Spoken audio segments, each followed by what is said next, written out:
तो कैसे हैं आप सब? आई होप आप लोग सब ठीक हैं। मैं हूं इस वक्त खार और बांद्रा टर्मिनस के बीच में, एक्चुअली ब्रिज पे हूं। और खार से अगर आपको बांद्रा टर्मिनस जाना है तो काफ़ी आसान पड़ सकता है। अगर आपके पास छतरी नहीं है तो भी कोई दिक्कत नहीं है। आप बस खार स्टेशन से लोकल ट्रेन के उतरिए सबसे पीछे वाले डब्बे से। अगर आप दादर से आ रहे हैं, अगर आप अंधेरी की तरफ से आ रहे हैं तो सबसे आगे वाला कोच में चढ़िए और फिर उसके बाद ब्रिज को आप फॉलो करते जाइए। टिकट काउंटर भी आपको दिखेगा। उसके बाद आप जैसे जैसे फॉलो करते हुए ब्रिज को आएंगे तो आपको बोर्ड भी नज़र आएगा जहाँ पे ये लिखा रहेगा कि आप बांद्रा टर्मिनस इस तरफ से जाइए। और ये ब्रिज काफ़ी ज़्यादा यूज़ होता है क्योंकि लोग इससे जो ईस्ट की तरफ जाना है वहाँ भी जाते हैं। खैर, आपको बांद्रा टर्मिनस का दूसरा भी बोर्ड दिखेगा और आप फिर फाइनली यहाँ पहुँचेंगे। ऊपर छत भी है और आप अपना ट्रॉली वाला बैग है या मेरी तरह एक बैग पैक है तो बस चलते हुए पहुंच जाइए। लोको शेड भी दिखेगा, ट्रेन की रेलवे लाइन भी दिखेगी और आपको पता भी नहीं चलेगा आप बांद्रा टर्मिनस कितनी आसानी से पहुंच जाएंगे। एक अच्छी सहूलियत है, यूज़ करिएगा। अब स्टार्ट करते हैं जर्नी महाराज संपर्क क्रांति एक्सप्रेस में। और आज मैं ट्रैवल करूँगा 2 AC में। चलिए पहले चलते हैं बांद्रा टर्मिनस पे।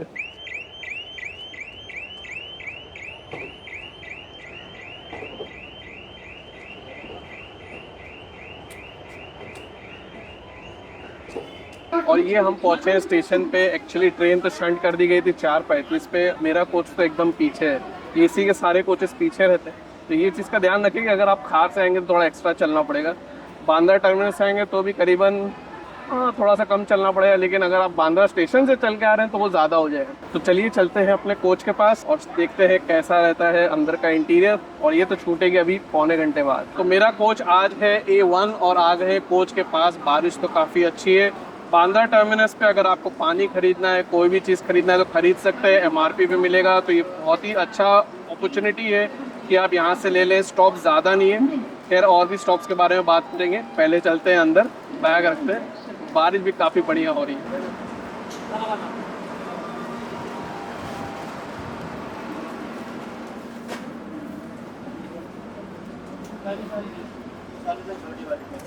अभी लग जाएगा तो कोई बात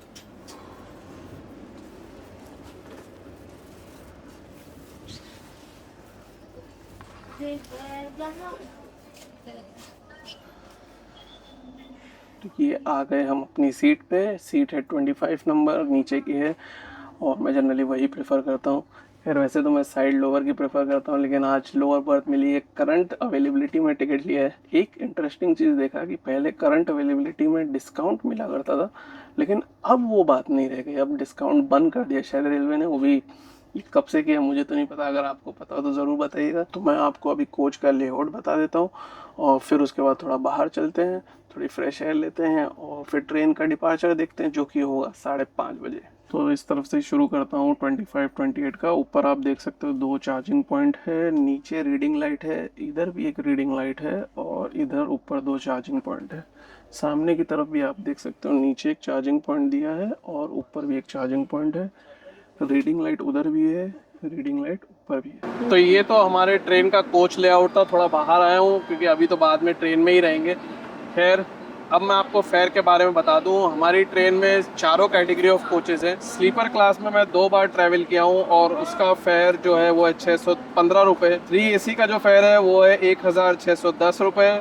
2AC जिसमें हम ट्रैवल कर रहे हैं वो है 2305 रुपये। और फर्स्ट AC जिसका है 3910 रुपये। तो ये अब फेयर का हो गया। अब चलिए देखते हैं डिपार्चर जब होगा 5:30 बजे हमारी ट्रेन का। तो ठीक 5:30 बजे हमारी ट्रेन बांद्रा टर्मिनस से चल दी है।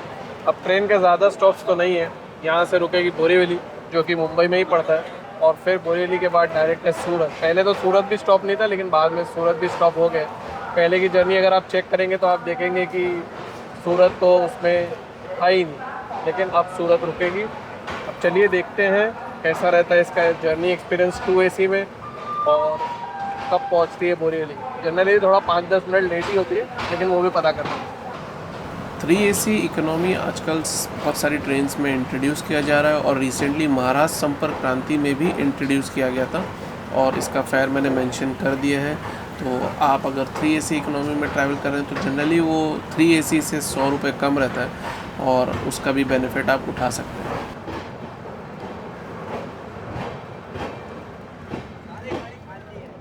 तो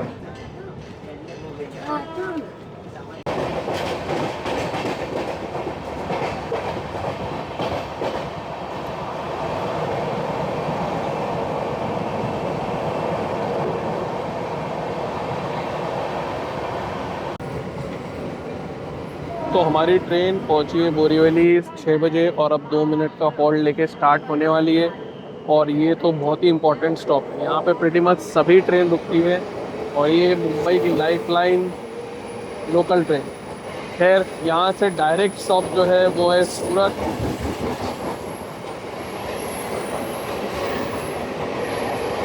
तो वहाँ से लोकल ट्रेन का रवाना हुआ और यहाँ से हमारी ट्रेन का बोरीवली से डिपार्चर हुआ। 6:02-3 हुए हैं और ट्रेन चल दी है।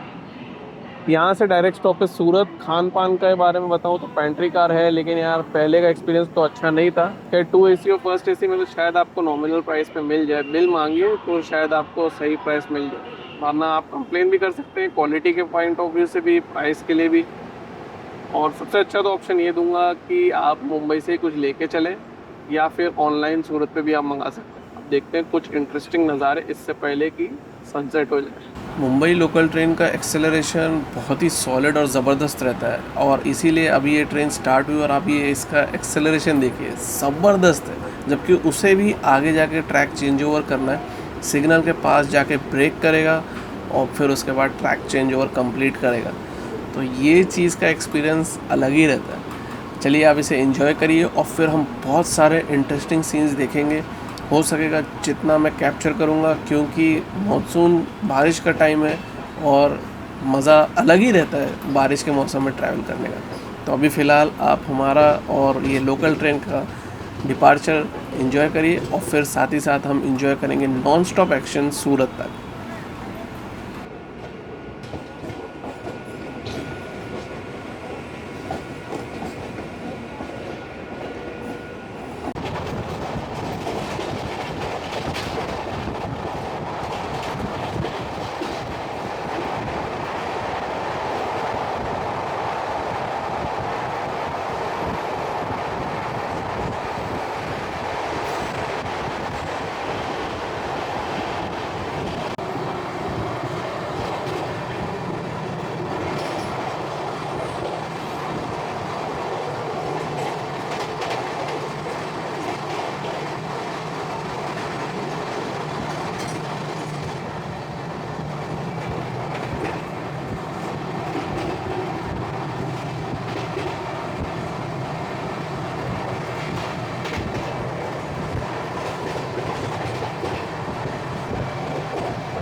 ये रेलवे लाइन पनवेल की तरफ से आ रही है। पुणे से, पनवेल से जो ट्रेन आती हैं जैसे त्रिवेंद्रम राजधानी, पुणे टोरंटो, वो सब वहीं से आती हैं और वसई रोड पे स्टॉप होते हुए फिर आगे सेम हमारे रूट पे चलती हैं।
यहाँ पे हमारी ट्रेन थोड़ा सा स्लो हो गई क्योंकि यहाँ पे स्पीड रिस्ट्रिक्शन है। वैसे मौसम ज़बरदस्त है, काफ़ी डिफ़िकल्ट है शॉट लेने में क्योंकि काफ़ी बार कैमरा पे बारिश की बूंदें गिर जा रही है, लेकिन इसका एहसास अलग ही है। और इसीलिए मैं 2AC में सीट पे बैठने के बजाय नॉन स्टॉप यहीं पे एंजॉय कर रहा हूँ। आई होप आपको भी अभी तक मज़ा आया। इसके बाद हमारी ट्रेन जल्दी कहीं ना कहीं पे बांद्रा टर्मिनस अजमेर एक्सप्रेस को ओवरटेक करेगी। मेरे समझ से केलवे रोड बोईसर यहीं कहीं होना चाहिए। चलिए उसे फाइंड आउट करते हैं।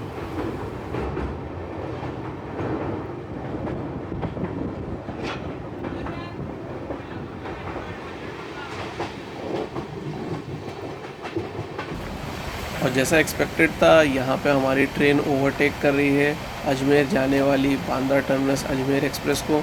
और ये यूजुअली हमेशा होता है। इंस्टेड ये ट्रेन, इसका लक बोलिए या टाइमिंग बोलिए, ऐसा है कि इसे दोनों राजधानी भी ओवरटेक करती है। तो इसके साथ ऐसा ट्रिपल ओवरटेक ज़रूर होता है। कोशिश करूँगा इसमें जर्नी करने की, क्योंकि ऐसा ओवरटेक देखने में मज़ा ही अलग रहता है। खैर यहाँ पे तो स्पीड थोड़ी सी कम है, क्यों है वो तो मैं नहीं जानता। चलिए आगे देखते हैं। वंदे भारत से भी हमारी मुलाकात होनी चाहिए। WAP7 लोकोमोटिव के साथ 12936 सूरत बांद्रा टर्मिनस इंटरसिटी एक्सप्रेस है। ये काफ़ी इन डिमांड ट्रेन है, डेली चलती है, करीबन 4:30 के आसपास छूटती है सूरत से। और जो लोग काफ़ी काम कर वर के सूरत से वापस मुंबई जाना चाहते हैं, उनके लिए काफ़ी इम्पोर्टेंट है। सेम इसी तरह सुबह भी इसकी डिमांड बहुत ज़्यादा रहती है, तभी मुंबई से सुबह चलती है और अपना सफ़र 3-4 घंटे के ही जो दरमियान है उसमें कंप्लीट करके ये अलग अलग जगहों पे रुक के सूरत पहुंच जाती है। तो इसकी डिमांड और इसकी महत्व अलग ही है। वैसे ये जो स्टेशन हम स्किप कर रहे हैं ये है बोईसर स्टेशन। और यहाँ पे भी क्यों स्लो है मैं नहीं जानता। क्या ट्रैफिक है, क्या प्रॉब्लम है, क्या इशू है, मे बी फ्रेट हो सकती है, पता नहीं। चलिए आगे देखते हैं वंदे भारत।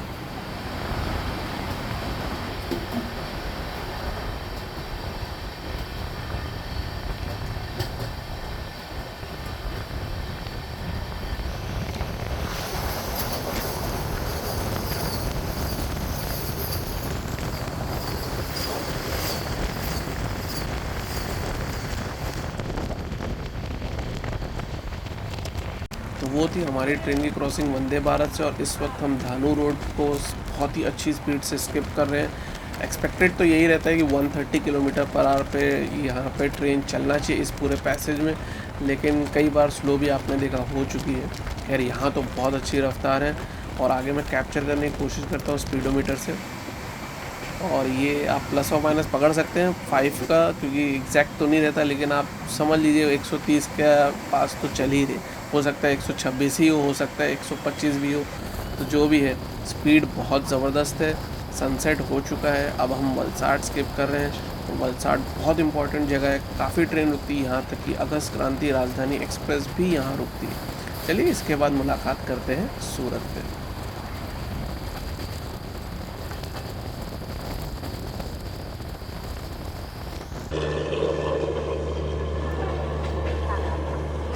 तो ये अपनी ट्रेन सूरत पहुंची है शार्प ऑन टाइम। 8:50 का टाइम है और 8:50 पे पहुंची है। खाना तो मैंने खा लिया है। जर्नी अभी तक कंफर्टेबल थी। आई होप आपको अभी तक जो सीन्स दिखाया मज़ा आया हो। चलिए सूरत के बारे में आपको बता दूं, बहुत ही इंपॉर्टेंट शहर है। पहले इसका स्टॉप नहीं था, पहले ही बताया था, और अब ये रुकने लगी है। और यहाँ से ट्रेन डायरेक्ट रुकेगी वडोदरा। अब यहाँ से इसका स्टॉप जो वडोदरा पे, वो तो मैं समझ टाइम पे ही पहुँचने थे, लेकिन अभी ये थोड़ा आराम करेंगे। तो थोड़ा सा एक्सटेंडेड डीले के बाद हमारी ट्रेन सूरत से 9 बजे चल दी है। तो ये थोड़ा सा डीले है, लेकिन ये कोई बड़ी चीज़ नहीं, क्योंकि हमारी ट्रेन के स्टॉप्स तो बहुत ही कम है। और अब थोड़ा सा आराम करूँगा, जैसे कि मैंने कहा, क्योंकि वडोदरा तो काफ़ी बाद में आएगा। खैर अगर आपको वडोदरा देखना हो तो आप पुणे डोरंटा का वीडियो ज़रूर चेकआउट करिएगा। उसमें थोड़ा सा पहले ट्रेन पहुँचती है, और दिल्ली भी काफ़ी पहले पहुँचती है, 6 बजे के आसपास। जर्नी बहुत ही इंटरेस्टिंग और ज़बरदस्त थी। अब मिलते हैं सुबह, जो कि हमें रहना चाहिए मे बी मथुरा से पहले। देखते हैं कहाँ रहते हैं। गुड नाइट फॉर नाउ, मुलाकात करते हैं सुबह।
A very good morning. और इस वक्त हम मथुरा जंक्शन स्किप किए, तो ये बहुत इंटरेस्टिंग था क्योंकि पिछली दोनों बार जब मैं ट्रैवल किया था तो एक बार चेन पुलिंग हुई थी, एक बार चेन पुलिंग और भी हुई थी, लेकिन अगर नहीं भी होती तो ट्रेन रुकती। लेकिन अब की बार ट्रेन न तो चेन पुलिंग की वजह से रुकी है, न ही रेड सिग्नल की वजह से रुकी है। तो ये इंटरेस्टिंग था। और आपने जैसे अभी देखा कि हमने हुजूर साहिब नांदेड़ श्री गंगानगर एक्सप्रेस को ओवरटेक भी किया। अब देखते हैं आगे कैसा रहता है सफ़र। नींद तो बहुत ही कंफर्टेबल थी, और इतनी कंफर्टेबल थी कि मैं मथुरा से जस्ट पहले सिर्फ ब्रश करके फ्रेशन अप हुआ हूँ। तो ओवरऑल 2 AC का ये मैंने हमेशा एक एक्सपीरियंस देखा है कि अगर आपको स्लीप कंफर्टेबल चाहिए, डिस्टर्बेंस नहीं ज़्यादा चाहिए, और एक प्लेजेंट स्लीप की तो आप उम्मीद कर सकते हो 2 AC में। अभी तक तो ये मेरा हमेशा का एक्सपीरियंस रहा है। खैर पैसे भी ज़्यादा रहते हैं, जैसी आपकी चॉइस हो, लेकिन मैं ये कह सकता हूँ अगर आप अफोर्ड कर सकते हैं तो डेफिनेटली एक अच्छा चॉइस है ट्रैवल करने का। कंफर्टेबल है और पीसफुल भी। तो आगे की जर्नी देखते हैं। नाश्ता पानी तो चल रहा है, और देखते हैं कैसा रहता है हमारा अराइवल हज़रत निज़ामुद्दीन पे।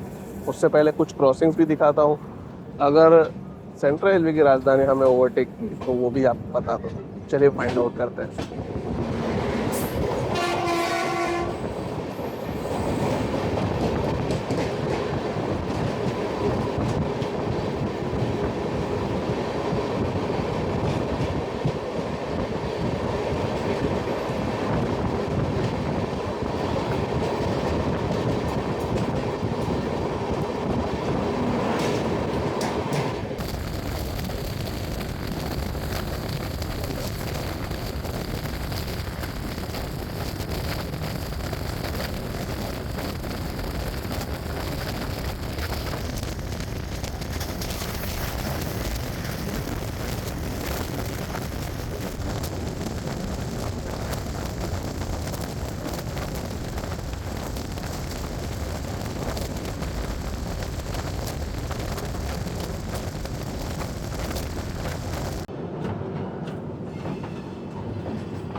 तो हमारी ट्रेन हज़रत निज़ामुद्दीन पहुंची है शार्प ऑन टाइम। तो ये बहुत अच्छी रही जर्नी, कंफर्टेबल थी। डेफिनेटली कह सकता हूँ आप ट्रैवल कर सकते हैं। अगर आपको ये चेक करना है कि खान पान में कितना कॉस्ट रहा था, क्या रहा था, तो आप डेफिनेटली मेरे दूसरे 2 ब्लॉग्स चेक कर सकते हैं इस ट्रेन के, जो स्लीपर क्लास में ट्रैवल किया था। आपको पता चल जाएगा। चलिए मिलेंगे फिर कोई इंटरेस्टिंग जर्नी में। तब तक मुस्कुराते रहें, अपना ख्याल रखें और सब्सक्राइब करना ना भूलें।